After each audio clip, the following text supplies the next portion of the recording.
All right, ladies and gentlemen, we are all set to go for our January 19th, 2021 regular meeting of council. Can I get a motion, please, that the agenda for the January 19th, 2021 regular meeting of council be adopted as presented? Councillor Chouinard will make that motion. Any questions, comments, or concerns? Hearing none, all those in favor? Motion carried. Can I get a motion, please? The minutes of the December 1st, 2020 regular meeting of council be adopted as presented. I can adopt the minutes. All right. Thank you, Councillor Wilkinson. Any questions, comments, or concerns? I just have one concern, and I'm wondering if the minutes can be amended to note that we had a technical difficulty, which is why the meeting did not start until 7:22 that day. Just so it's clear in the minutes. Are you okay with that minor amendment, Councillor Wilkinson? Yes, I'll adopt minutes as amended. All right. Any other questions, comments, or concerns? Hearing none, all those in favor? Motion carried. Can I get a motion, please? The minutes of the December 8th, 2020 special meeting of council be adopted as presented. Councillor Curry will make that motion. Any questions, comments, or concerns? Hearing none, all those in favor? Motion carried. We have no public hearings, no delegations, reading of bylaws. Can I get a motion, please, that council give first reading to the multi-use recreational facility debenture bylaw number 2252? Councillor Sorensen will make that motion, and we do have our CAO, Sarah Bittner, with us. Sarah, do you just want to run through this once again for us? We did talk about it at committee last week. Yes, I can quickly recap. As you said, this was discussed at committee last week and asked to be brought forward for first reading this week. We need to have, if any capital projects are being funded by debenture, we need to have that debenture bylaw passed before we can start construction. So with the hiring of our project manager for this, we're starting to now roll this project forward. The debenture is being presented for $9 million over 30 years. We don't know the exact percentage that debenture will be. It's sort of done on the day that you draw that down. But generally for debentures, it's a general practice to go at around, we say no more than 6%, which is what is in this particular bylaw as well. Also for point number 4, last week, Councillor Sorensen had asked whether we could change that wording on that because it says that we'll be using taxes to raise that. We approached Alberta Capital Finance Authority. They said we don't really need to change that. For example, our wastewater treatment plant, we're getting those through the utilities as well. They have that in there in case there's a shortfall. We get that through our taxes, but we can get those money for that debenture in other ways as well. Apart from that, I think I'll hand that back to council for discussion. All right, thank you very much, CO Bittner. I'll open the floor to questions from council. Council, do you have any questions, comments, or concerns? Councillor Chouinard, go ahead. Just a comment. I mean, I'm not totally against this project. I just don't see what the urgency of doing it right now, but that's just my thought on it. All right, thank you, Councillor Chouinard. Any other questions, comments, or concerns? Councillor Wilkinson. Yes, when I mentioned before about trying to use the 2 million we already have set aside and not have our debenture as large. And another thing, are we going to enter into a contract with some company that knows how to fundraise and do naming rights on the new facility and everything? I went to a in-service once on this, and my goodness, if you hire the right company, they really can help you to get this all done. And I think the sooner than later is, if we're going to start construction, I think we really need to get at this. All right, thank you, Councillor Wilkinson. I probably can be the best to answer that question. So I think what was discussed, and correct me if I'm wrong, CO Bittner, is that 9 million is basically the top amount that we could borrow under this debenture. The numbers will change as we get closer to the date of actually drawing that down. So it could be 7, it could be 5, it could be 8, whatever it could be. I generally would like to see that number lower, but I also don't want us to put all of our eggs in one basket. And as we know, finances as of late have been a little fluid with changing grants, et cetera, et cetera. So I think one thing to point out is 9 million is the absolute max amount that we will be borrowing under this bylaw. It could be significantly less depending on where we are when we go to borrow. And that may not actually happen till way further down the road. Is that correct, CO Bittner? That is correct. It doesn't mean that we're drawing this down immediately. We would look at utilising the grants and other avenues for the funding. Because once we do draw this down, we then still do have to start putting that on to whichever avenue we're getting that money for. So once this is passed, there's no time limit on this either. It's just that it must be passed before you start construction. So there can be quite a bit of time between the passing of this bylaw and then the actual drawing down of the bylaw. Good. And to your second question, Councillor Wilkinson, which is, I think, a really good question. The intention is, yes, from the steering committee standpoint, that we would be hiring a firm to do professional fundraising for us.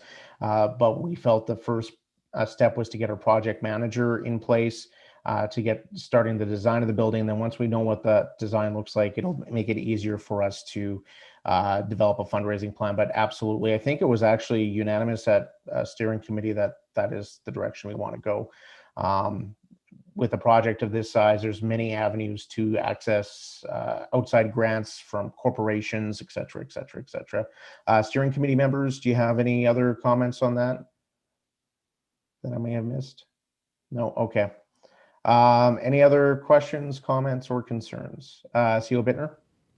So with this first reading, we then advertise this bylaw for 2 weeks as per the MGA, and then we can bring that back after that time.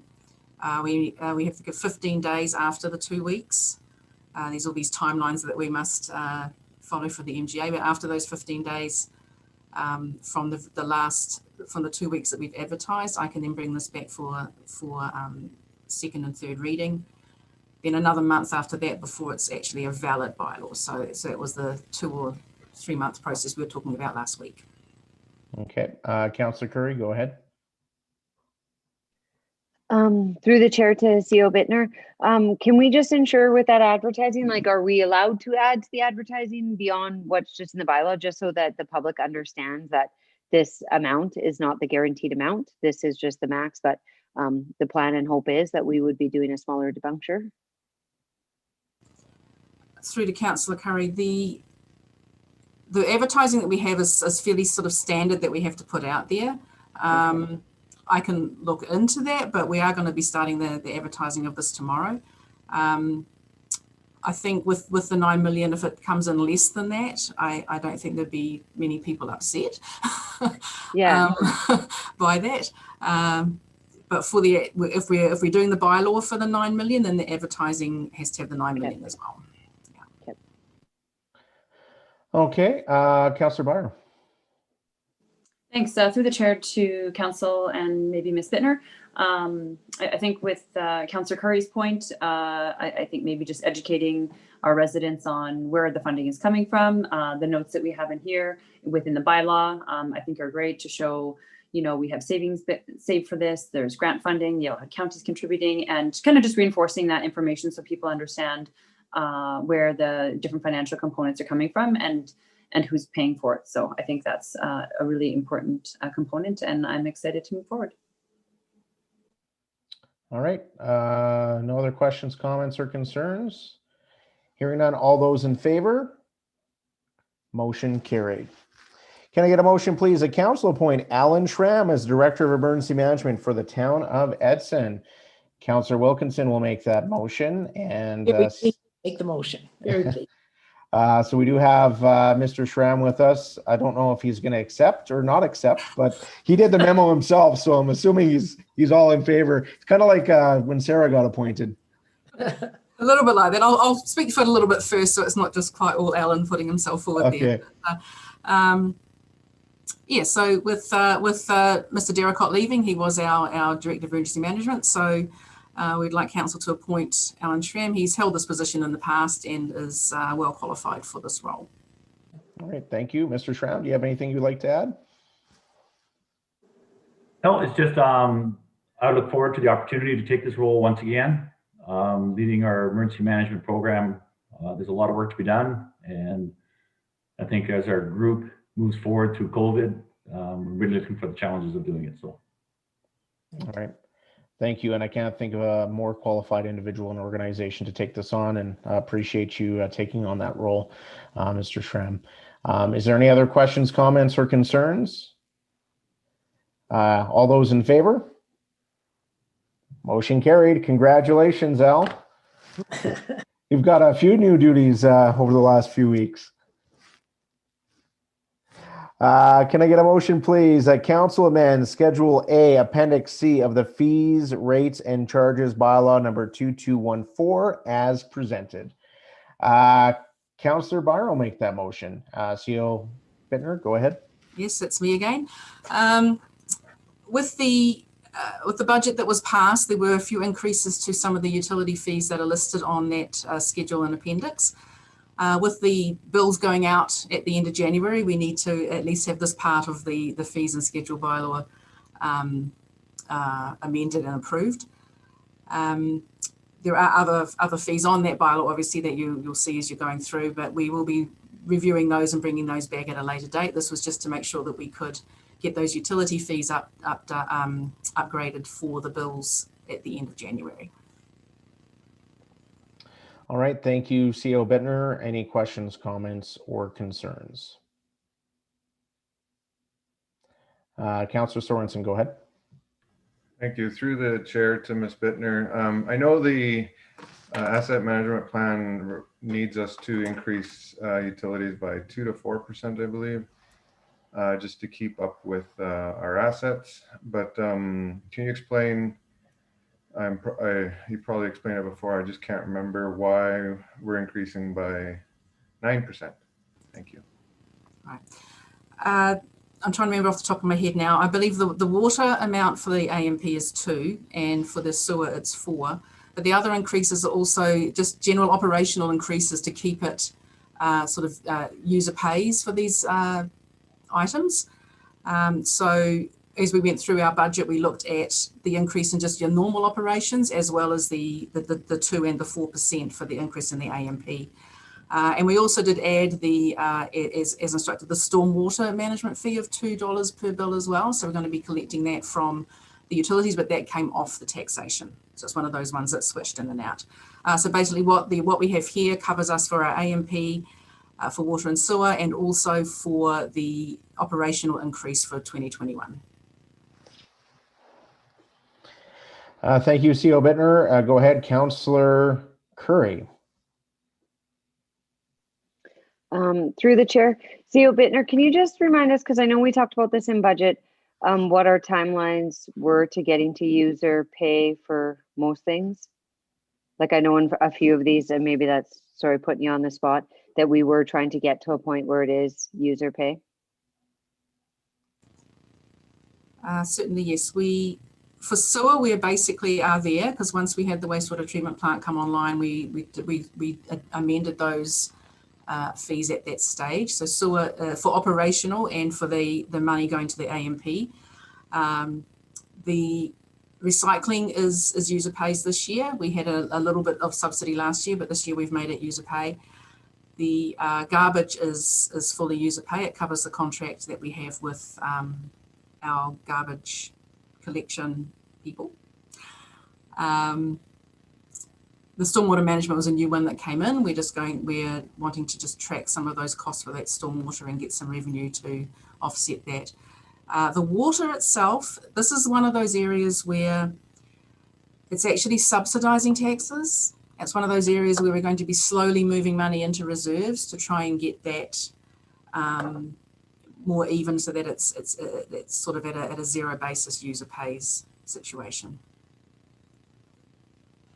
And I'll also just add to that, when we say it's user paid, the infrastructure costs are not included in that. So as we know, pipelines, water pipelines, sewer pipelines, and facilities cost a lot of money. If you just look at our capital budget this year, you can see a whole bunch of costs that are not cost recovery as a part of those fees. So For anybody watching at home, that's why we're seeing some of these increases. CO Bittner, is there, Council, first of all, Council, do you have any other questions, comments, or concerns?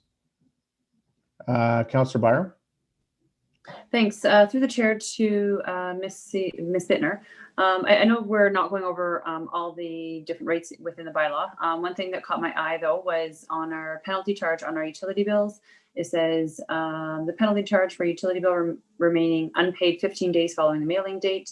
Is that still accurate, or is that adjusted since we made the changes to the utility bills?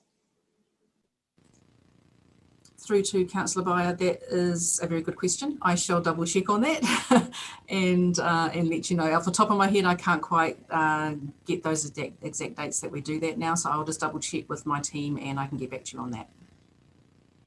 All right, thank you, CO Bittner. Any other questions, comments, or concerns from council? Don't see any. So the question I have for you is, see, now I forgot what my question was. So with our asset management plan, do you recall what amount do we need to have in reserve to cover that off? Like, what is our infrastructure deficit on water and sewer? I know that's a loaded question. Maybe Mr. Ham has that information readily available. Yeah, through to the Mayor. I don't have that right in front of me. I know that the 2 and the 4% that we had was for the next 20 years to go and cumulatively on top of each other to get to the point where we would have that money. And you're right, that saying user pays can be a little bit misleading because the asset management also deals with the infrastructure we have. Nothing new, or if we're going to oversize or things like that. It's just basically the ones that we have at that point in time. I see Mr. Ham has joined us, so if he might have something to add. Go ahead, Mr. Ham. Through the chair, thank you. Just to kind of reiterate what you said, Mayor, yeah, that's a complex question with a series of complex answers. So we'll have to come back to you at a much later date with that information.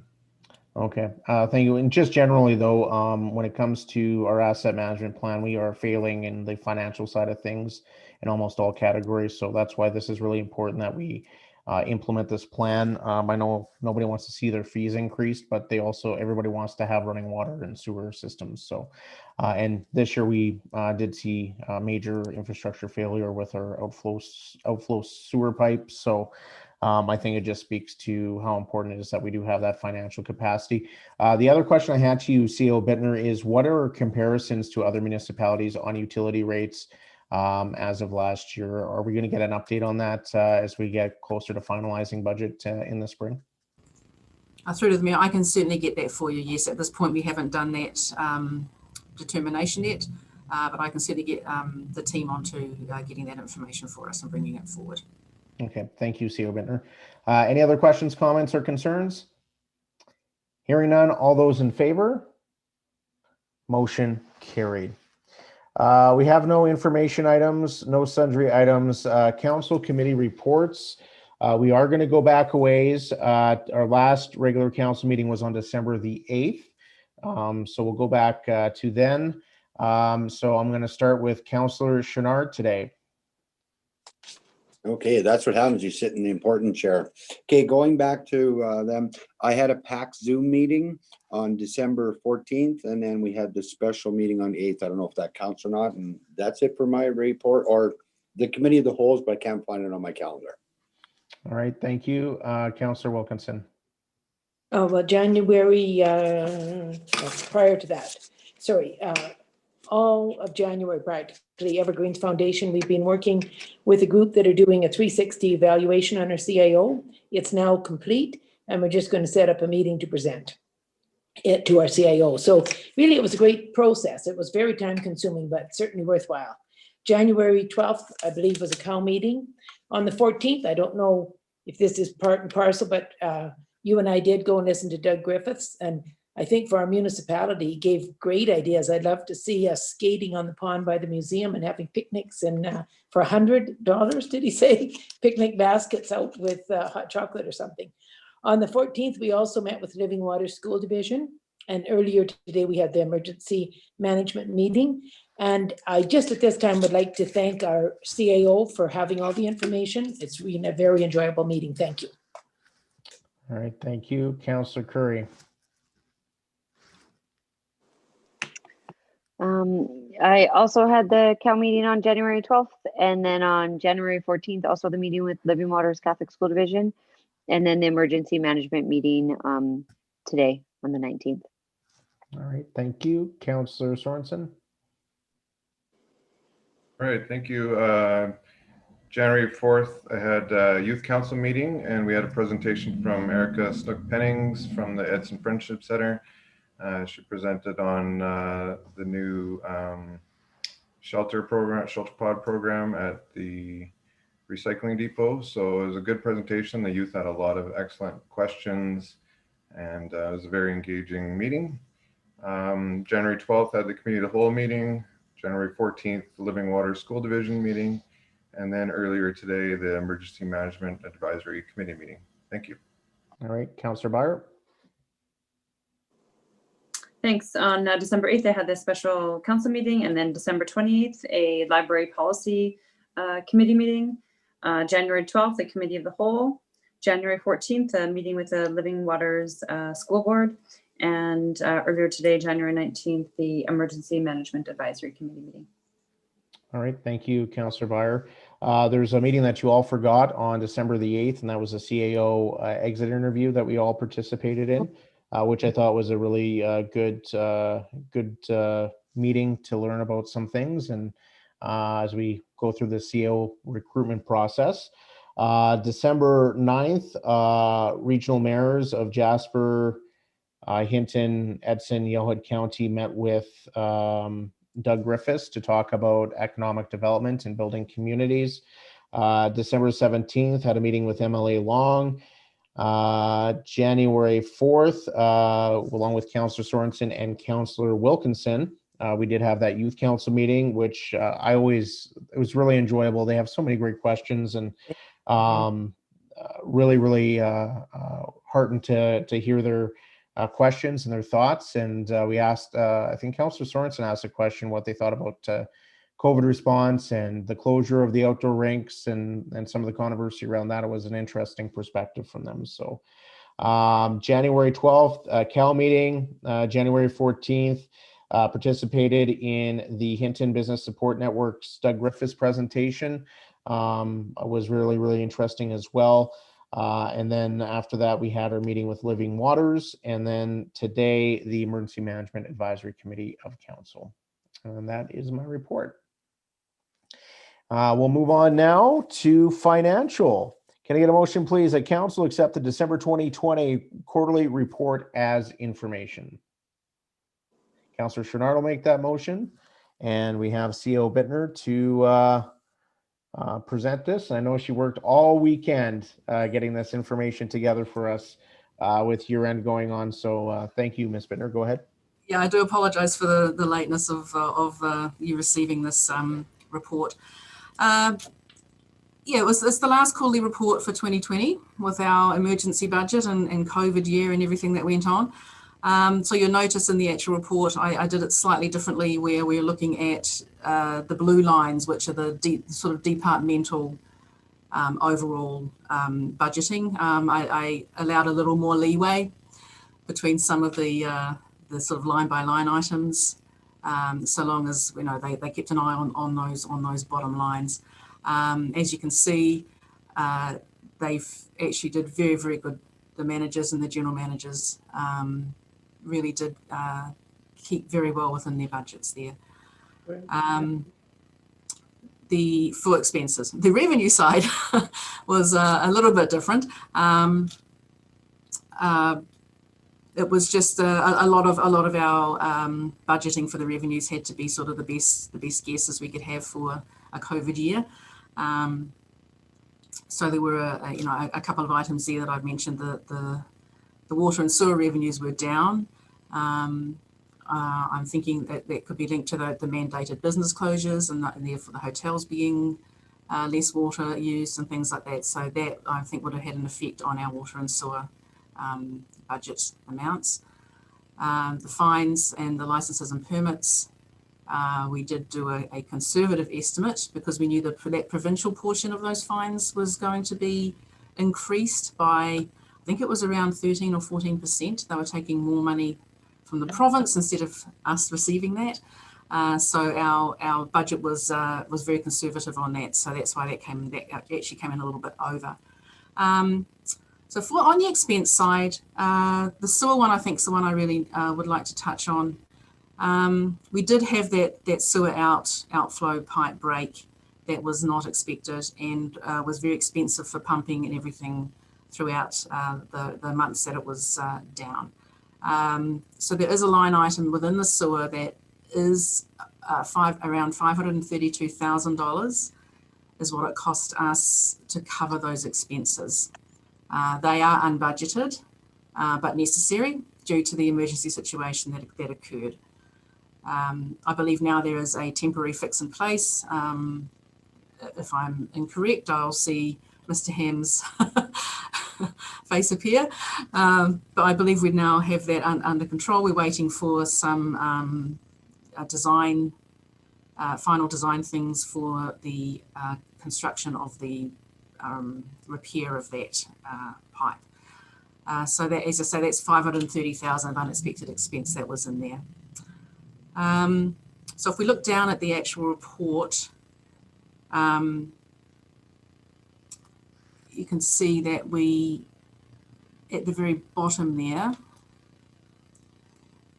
it didn't show up, but there's, sorry, I'm just going to do this quickly here.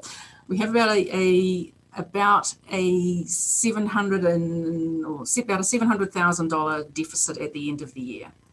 500 of that will be those extra expenses that have come from the outflow pipe situation. This was a fairly comprehensive estimate for year end. It's one of the reasons why it was slightly late for you. I wanted to give you at least an idea of what it may look like for year end. I know last year I had presented this at the same time, and then by the time we actually got to do the books, they were very, very, very different. So I wanted to take that time to bring you something that was fairly what it would look like. I'm not saying this is all the expenses that were in there. Things will still filter through, but I just wanted to ensure that you had that for you there. So with the capital portion of this, infrastructure and planning are actually doing a comprehensive year-end update for you, which will come to your council meeting on February the 2nd. Our capital projects manager, Pat Fisher, is preparing that for you. So that's going to be coming to you at the next council meeting. And I'll open it up to questions. All right, thank you, CEO Bittner. Council, do you have any questions, comments? Councillor Beyer and then Councillor Sorensen. Thanks. Through the chair to Ms. Bittner, I believe. The provincial government has given us a grant to fix the exterior, or sorry, the infrastructure on that outflow pipe. Does that grant cover any of the operational expenses that have occurred since the break has happened? Through to Councillor Beyer, no, it does not cover any operational things. It's purely for the repair of that pipe and through the capital budget or through the capital projects.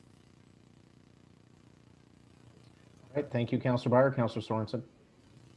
Great, thank you. Through the chair to CEO Bittner. I know we've approved various things over the year, so I'm just wondering if there's any expense overage or revenue shortage that that's going to be coming to us right away to deal with this update, or have we already approved where everything is coming from? Thank you. Through to Councillor Sorensen, you mean for the $500,000 that we've spent on the sewer? I would have to bring that options back to council on how we will be funding that. At the moment, it is unfunded. All right, thank you, CEO Bittner. Any other questions, comments, or concerns on the financial report? Thank you for the in-depth report. I do have a question probably to Mr. Ham. If you can outline how long were we pumping for, and was a local company used during that process? Yeah, thank you, Mayor. We definitely did use a local company. They were across the road from the site. The length of pumping was about 2 months, but we ran into some supply issues with some of our temporary items for repair. So it was about 2 months of pumping that we were going there. And through to Mr. Ham, just so people have a context, it had to be manned. I think it was manned 24/7 to ensure that we didn't have an environmental issue or anything of that nature, correct? Correct, sir. The length of time that we could pump consecutively without issue was about 4 hours. So we needed continuous manning of the site and light towers and supplies like that for the staff that were on site there. All right, thank you very much. And I know that was a very interesting and unexpected situation, but once again speaks to some of the challenges we had in the spring with the wet weather, and which I think also impacted our utility revenue because people weren't normally watering their lawns and doing things of that nature. So I think there's wide-ranging impacts that last year brought to us. And if it wasn't for that outflow pipe, we actually would have been, I think, in really good shape. So CO Bittner, I see that we're short about 137,000 on tax revenue.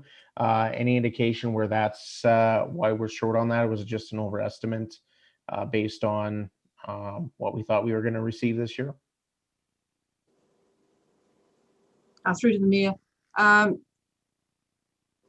actually thought I had amended that. What that is actually there are a couple of year-end entries that we have to do, and that will actually flow back in. Okay. It's to do with some school tax year-end entry I have to do, as well as a provincial one. So that would actually come over and actually be more close to that 100%. And I just like to say, I actually did scroll down to the page that I thought I had left out, and our deficit is actually at 535,000. So really, the deficit is mostly less 3,000 the outflow pipe expenses. So just wanted to clarify that I'd said the wrong amount earlier. Okay, sounds good. One final question, sorry, CO Bittner, but you're the expert in this area.